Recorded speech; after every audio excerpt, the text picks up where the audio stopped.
Hey, family. It's your girl Tammy here with another 10-minute brief on this week's episode entitled Jordan and Christie, When Two Stories Become One. And behind me is Christie Neeley from the Washington Heights projects in New York City, one of 6 kids to her mother and her father. And Christie came from a big family, brothers, sisters.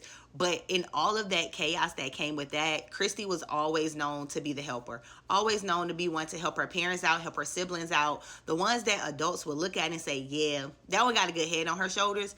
And whenever anybody talked about Christie, girls, boys, girls, it didn't matter. They always talked about how pretty she was, right? When we talk about 90s fine and just naturally pretty, she was very much that. And she was going to school. She was going to school and she was working. She was doing everything she's supposed to do. But then, like so many of us, Christie met a man. And that man was Andre Zachary. And in the midst of them dating and doing the relationship thing, Christie ends up getting pregnant. And Christie and that man had a baby. The baby name was Jordan. And for a while, Christie and Dre was trying to do it right. When they first had Jordan, Christie moved in with her siblings. Like, okay, I don't want to be shacking up. You know, we already had a kid out of wedlock. I want to make sure I'm doing this the right way. So she lived with one of her siblings for a while. Then her and Dre finally got an apartment together. But it was a lot for Miss Christie because Dre was a performer, right? He was a singer. He did fashion shows. He was outside. And for Christie, she couldn't be outside. She had to be a parent. She had to raise this little baby. So at some point, you know, she was trying to make it work. Dre, you know, we got this apartment. We got this baby. I need you to grow up. She begging and pleading and begging and pleading. It ain't working. Dre wasn't trying to hear that shit. So eventually they call it quits. She tell Dre, you do what you can for your son. I'm going to do what I can. We going to do it separately. You go over there. I'm going to go over here. They called it quits. So from that moment on, when she left Dre, it was her and Jordan. And it wasn't so easy for her and Jordan. Christie never wanted to be the person that always needed help. Now, she was willing to help anybody. She was willing to go out of her way in any way that she can. But she never wanted to be a burden to her other siblings now that she had Jordan. So for a while, Jordan and Christie lived in a shelter. They would go from one shelter to another one shelter to another one, just trying to find stability. But while she was in that shelter, she was making sure that she was doing things to better herself. So she had a telemarketing job down in Manhattan, but she also was taking some type of law classes because she wanted to be a paralegal. She wanted to be in law. She wanted to become a better version of herself. And while she was in those classes, about this time, Jordan's about, 12, 11, 13, somewhere up in there, preteen age, right? And now she's thinking, okay, I'm settled. I'm doing these classes. It's working out for us. And then she ends up getting an apartment. She ended up getting an apartment in Bayonne, New Jersey. So they moved from New York to New Jersey. And in that apartment, she's going to the classes. She's like, okay, I'm a little bit stable now. I kind of want a partner. Jordan's a little bit older. It just don't have to be me and him all the time.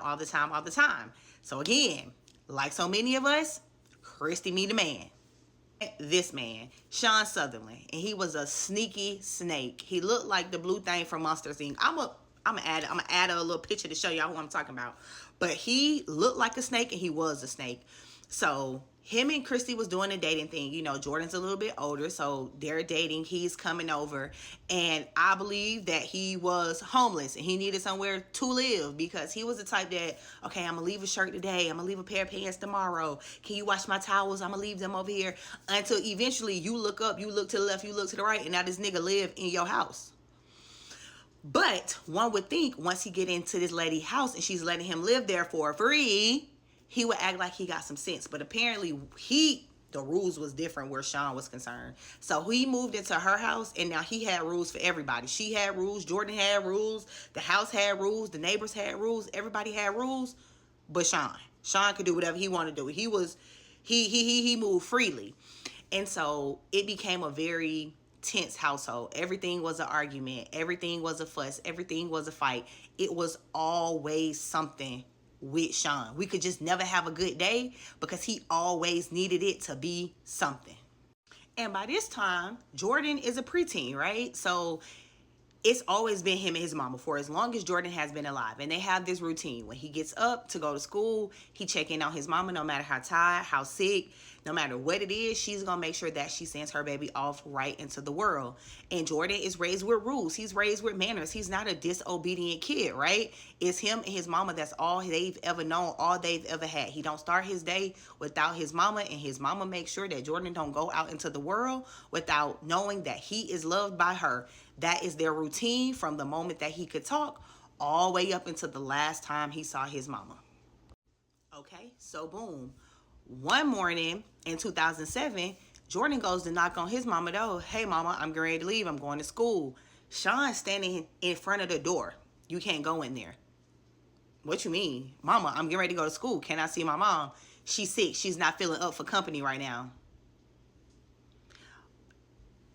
Yo, where's my mom? So then, at this point, like I said, the whole house is tense whenever Sean is around. So eventually he just tells Jordan, you can't see her. She don't want to see you. Go to school.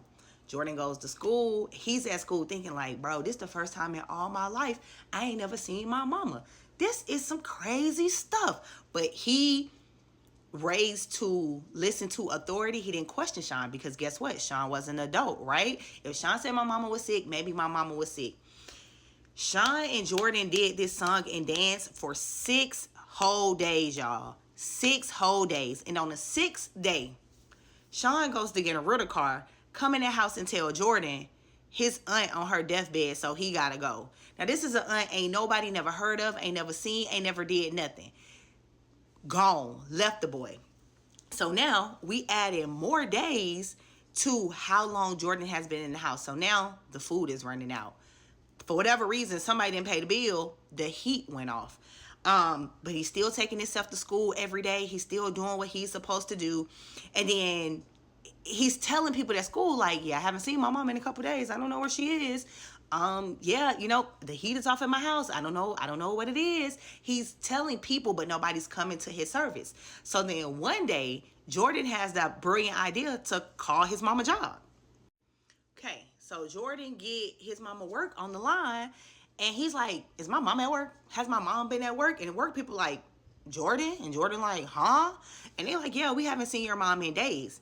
And at that moment right there, Jordan knew it was a 911 man down emergency. Because one thing about Miss Christie, she ain't miss no work. Baby, you could set your clock to knowing that Christie Neeley was going to be at work getting that money for her and her baby. So when them people said he hadn't been at work, Jordan dropped everything. He said, I'm getting out this house. Something is not right. He go to his aunt's house because his aunt lives close enough for him to get to on foot. He go there. He tell his aunt, like, hey, I haven't seen my mom in a couple days. What's that nigga name? Sean left talking about he had to go on a vacation. Ain't no food. I just been thugging it out. Once he told his auntie like, nah, that ain't like Christie. Something is going on. So she make that one phone call. That one phone call turned to 10 phone calls. And now it's a 911 man down situation. Everybody meet us at the police department. They get to the police department. They say, hey, he has not seen his mom in days. We don't know where she is. They get Sean on the phone. Sean say, yeah, she on vacation. Nigga, please. There is no way this lady went on vacation, ain't talked to nobody, ain't nobody heard her, and she left her son. You sound stupid. You are stupid. Hang up on you. Not in the mood. So while they doing this, they filing the report. It don't even take the report long enough to get filed because days ago in New York, on the other side of the bridge, somebody found a body in a suitcase. Didn't know who the body was. It didn't have no identifying factors. But once they came to that apartment, gave a picture of Christie, they looking at the body that they already have in the morgue. Investigation is done. Christie is not on vacation. Christie is not missing. Christie was found in a suitcase in the Bronx. Who is missing? Sean Sutherland. And a year and a half went by and they could not find this man. But through their investigation, they had time. They found out that it was him that bought the suitcase. It was him that put her over there. It was him that they needed to find because they knew it was him who did that to Christie, right? Right. Now, remember early in this video, I told y'all him and Christie met because they was taking some type of law classes. So this doofus decided that he was going to represent himself on a M-word charge. He was his own attorney. He was his, and he had a bench trial, so there was no jury. It was him talking to the judge. So they put the person who sold him the suitcase on the stand. They put Christie's family on the stand. They put Jordan on the stand. And this man had to walk up to Jordan and ask Jordan questions when Jordan knows this is the man that killed my mama, right? So this is all that was happening. The judge seen it. The judge seen what Doofface right here was doing. Was not going to play the telephone with him. They found him guilty of murdering Christie Neeley, gave him 30 years. Cool, you go do your time, right? One would think that's the end of the story, but unfortunately it's not. So then that leaves Jordan. And life wasn't so sweet for Jordan after Jordan lost his mama. That he bounced around from family to family for a while. And because of the trauma and everything that happened to him, he ended up being diagnosed with multiple things. He had depression. He had PTSD. He also was bipolar, and then he also was schizophrenic. So Jordan had a lot of mental health issues that was going on inside of him. But even with all of that, Jordan found his passion.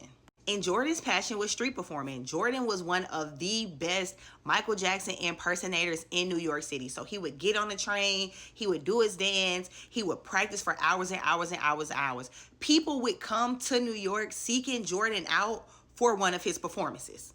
But sometimes Jordan's mental health got the best of him. So Jordan was in the cycle that so many people end up in. It was from hospital to clinic, from clinic to hospital to jail to hospital to clinic to hospital.